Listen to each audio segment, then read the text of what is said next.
Welcome back to Photoshop Basics on Psdtuts Plus. I'm Martin Perhiniak, and today we are going to talk about pixels, image size and resolution.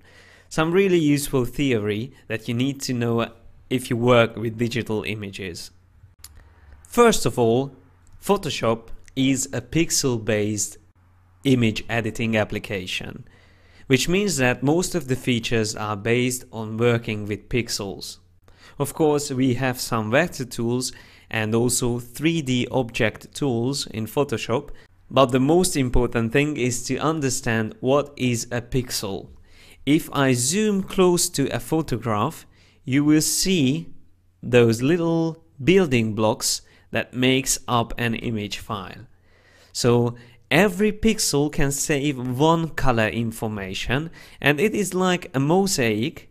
If I zoom out, all these little building blocks will make a nice smooth image from a distance.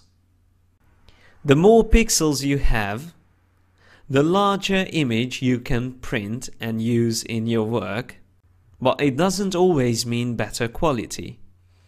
Resolution is a really important definition, and usually we use PPI, which means pixel per inch, or dots per inch, which is the DPI, for measuring resolution. And the only thing that you need to know about resolution is that the smaller resolution you use for print, the larger image format you'll have, but the quality will always be worse with smaller resolution than with a larger resolution. So as you can see, for commercial printing, the 300 pixel per inch is a standard. It gives a smaller size in print, but a much better quality. The 300 pixel per inch actually means that on an inch distance, we print out 300 pixels from the original image. To understand this, I go back to the image and I go to image size options. And here you will see that this image is made up of more than 3000 by 2000 pixels. If I multiply these two numbers together, I will get 24.5 million pixels, which is a lot of pixels.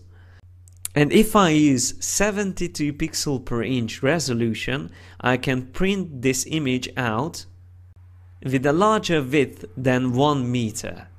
But that print won't be a nice quality print, because I only use 72 pixels on an inch distance.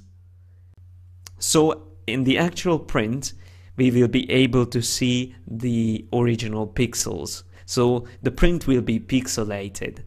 To have a nice and smooth image, we need 300 pixels on an inch distance. And I will change that now, but make sure that you uncheck resample image if you want to increase the resolution without increasing the file size. So now I increase the 72 to 300, and just check in the meantime the document size, how it's going to be changed. So I change resolution now to 300. And you can see that we work with the same pixel sizes, but now the document size, or we can say the print size, is much smaller. If I click on OK, it won't change anything in the document, only when I print this image out.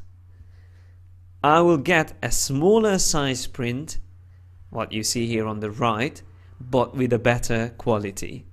So it's always a balancing act between print size and quality when you work with pixel images, because they are resolution dependent, while vector images are resolution independent.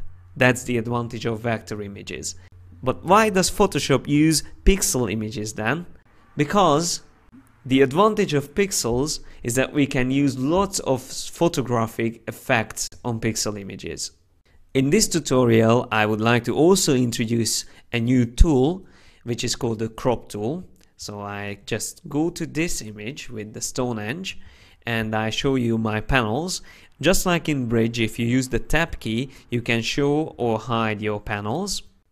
And I select the crop tool, which is the 5th tool here on the toolbar. I select that tool and I would like to change the crop of this image. I would like to make a panoramic image from this landscape format photograph. So I click on the left edge of the image and I draw a crop like this.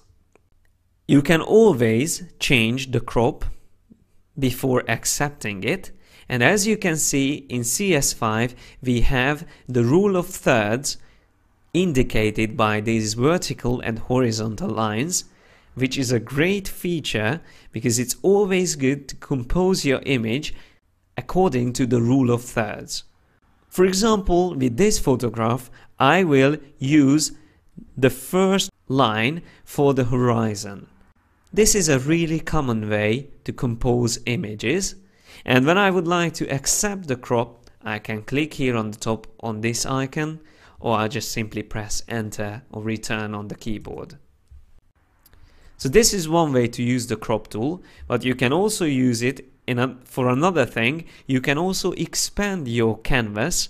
If you select the whole image now and then you drag the crop tool a little bit further away from the edges on each side and then press enter, you can quickly add a frame to your image by expanding the canvas.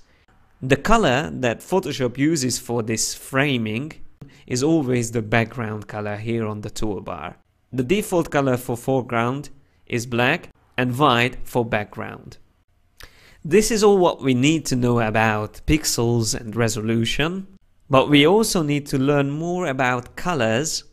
So in the next video I will talk about color modes, bit depth and proofing. Thanks a lot for your attention and see you next time.